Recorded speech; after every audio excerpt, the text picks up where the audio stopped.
ষ্টাডিলৰ আৰু এটা ভিডিঅ'লৈ স্বাগতম জনাইছোঁ। আজিৰ ভিডিঅ'টিত আলোচনা কৰিম 20টা আসাম পলিটিৰ অতি ইম্পৰ্টেণ্ট অতি গুৰুত্বপূৰ্ণ প্ৰশ্ন। গতিকে ভিডিঅ'টি সম্পূৰ্ণ চাব, ভাল লাগিলে শ্বেয়াৰ আৰু ছাবস্ক্ৰাইব কৰিবলৈ নাপাহৰিব। বলক আজিৰ ভিডিঅ'টিৰ প্ৰথম প্ৰশ্নটো চাওঁ। আজি আমাৰ প্ৰথম প্ৰশ্নটো আছে, how many autonomous council are there in Assam at present time? বৰ্তমান সময়ত অসমত কিমানখন স্বায়ত্তশাসিত পৰিষদ আছে? ইয়াৰ শুদ্ধ অপশ্যনটো হ'ব অপশ্যন চি 6টা 6 autonomous council are there in Assam at present time. দ্বিতীয় প্ৰশ্নটো চাওঁ। দ্বিতীয় প্ৰশ্নটো আছে, when was the famous Assam Accord signed? বিখ্যাত অসম চুক্তি কেতিয়া স্বাক্ষৰিত হৈছিল? ইয়াৰ শুদ্ধ অপশ্যনটো হ'ব অপশ্যন কেইটাৰ ভিতৰত 15 আগষ্ট 1985। 1985ৰ 15 আগষ্ট তাৰিখে কি কৰা হৈছিলে? বিখ্যাত অসম চুক্তি যিটো আছে সেইটো স্বাক্ষৰিত কৰা হৈছিলে। মনত ৰাখিব, বহুতেই গুৰুত্বপূৰ্ণ প্ৰশ্ন। থাৰ্ড নম্বৰ কুৱেশ্যনটো চাওঁ। হু was the prime minister of Assam India when Assam accord was sign? Assam চুক্তি স্বাক্ষৰিত হোৱাৰ সময়ত ভাৰতৰ প্ৰধানমন্ত্ৰী কোন আছিল? যেতিয়া অসম চুক্তিখন স্বাক্ষৰিত হৈছিল সেই সময়ত ভাৰতৰ প্ৰধানমন্ত্ৰী কোন আছিল? অপশ্যন কেইটাৰ ভিতৰত শুদ্ধ অপশ্যনটো হ'ব অপশ্যন এ ৰাজীৱ গান্ধী। ৰাজীৱ গান্ধী প্ৰধানমন্ত্ৰী হৈ থকা সময়তে কি হৈছিলে? অসম চুক্তি স্বাক্ষৰিত হৈছিলে। নেক্সট কুৱেশ্যনটো চাওঁ। Fourth number question, who was the first governor of Assam after independence?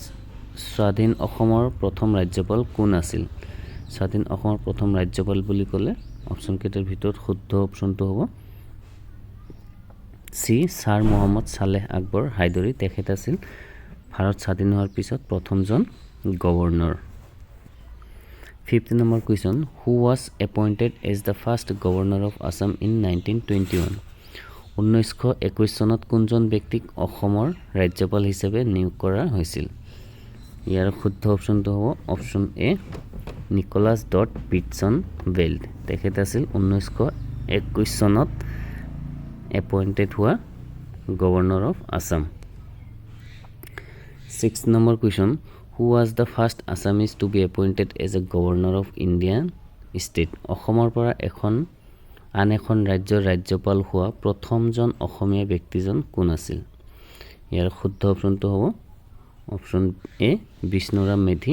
আৰু বিষ্ণুৰাম মেধি আমাৰ অসমৰ দ্বিতীয় মুখ্যমন্ত্ৰীও আছিল। মনত ৰাখিব, বহুত important. Who was the first non Congress chief minister of Assam? অসমত প্ৰথম অনা কংগ্ৰেছী মুখ্যমন্ত্ৰী কোন আছিল?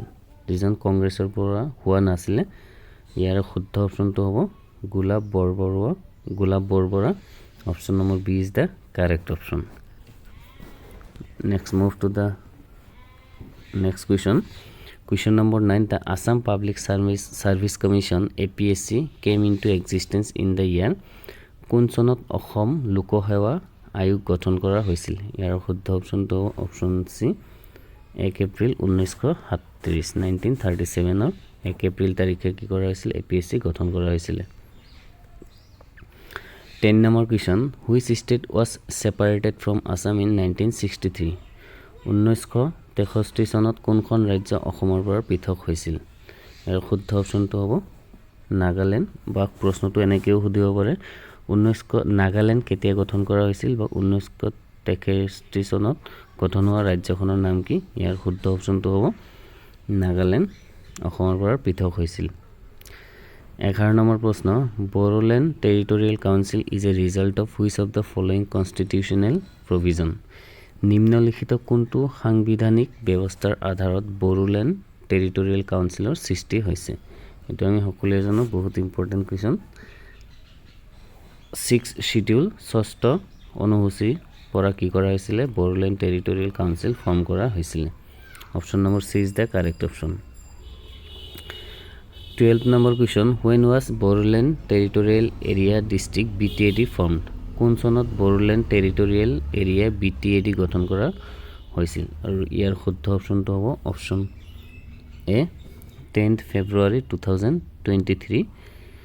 সেই সময়ত কি কৰা হৈছিলে BTAD গঠন কৰা হৈছিলে 13 number question when was the Assam Provincial Congress Committee formed কোন চনত অসম প্ৰদেশ কংগ্ৰেছ কমিটি গঠিত হৈছিল বহুত ইম্পৰ্টেন্ট কোৱেশ্চন শুদ্ধ অপচনটো হ'ব অপচন এ 1921 1921 চনত কি কৰা হৈছিল অসম প্ৰদেশ কংগ্ৰেছ কমিটি গঠন কৰা হৈছিল 14 নম্বৰ প্ৰশ্নটো চাও when was the State Election Commission of Assam constituted কেতিয়া অসম ৰাজ্যিক নিৰ্বাচন আয়োগ গঠন কৰা হৈছিল অসমৰ ৰাজ্যিক নিৰ্বাচন আয়োগ গঠন কৰা হৈছিল 1994 চনৰ মে মাহৰ গতি শুদ্ধ অপচনটো হ'ব ডি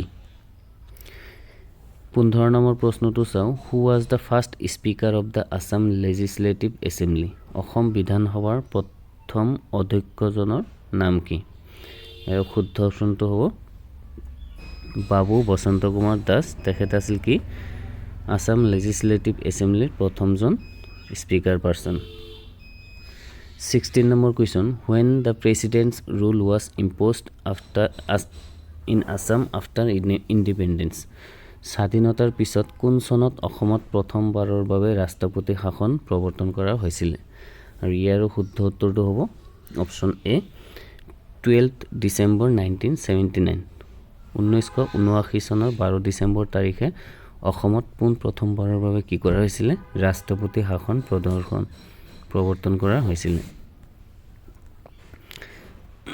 17 নম্বৰ প্ৰশ্ন who was the second chief minister of Assam just after Gopinath Bordole Gopinath Bordoleৰ পিছত অসমৰ দ্বিতীয়গৰাকী মুখ্যমন্ত্ৰী কোন আছিল গোপীনাথ বৰদলৈ আছিল অসমৰ প্ৰথমজন মুখ্যমন্ত্ৰী আৰু দ্বিতীয় মুখ্যমন্ত্ৰী আছিল মই অলপ আগতে ক'লো কোন আছিল অপচন এ বিষ্ণুৰাম মেধি 18 নম্বৰ প্ৰশ্ন Assam Language Bill was passed in the year কোন চনত অসম ভাষা বিধেয়ক গৃহীত হৈছিল যেটো Assam Language Bill আছিল কিমান চনত গৃহীত হৈছিল শুদ্ধ অপচনটো হ'ব এ 1950 1950 চনত 19 নম্বৰ প্ৰশ্ন who was the first female finance minister of Assam অসমৰ কোন প্ৰথম গৰাকী মহিলা বিত্তমন্ত্ৰীৰ নাম কি বহুত ইম্পৰ্টেন্ট প্ৰশ্ন এটো যোৱা পৰীক্ষাটো আহিছে এটো কোৱেশ্চন ইয়াৰ শুদ্ধ উত্তৰটো হ'ব অজন্তা নেওগ 2021 চনত তেখেতক কি কৰা হৈছিল বিত্তমন্ত্ৰী হিচাপে নিৰ্বাচিত কৰা হৈছিল 20 আৰু আজি last question name the first female member elected to Lok Sabha from Assam অসমৰ পৰা লোকসভালৈ নিৰ্বাচিত প্ৰথম মহিলা সাংসদ গৰাকীৰ নাম কি অপচন কেইটাৰ ভিতৰত শুদ্ধ অপচন হ'ব অপচন বি মফিদা আহমেদ গতিকে আজিলৈ এইখিনি লগ পাম পুনৰ এটা নতুন ভিডিঅ'লৈ ধন্যবাদ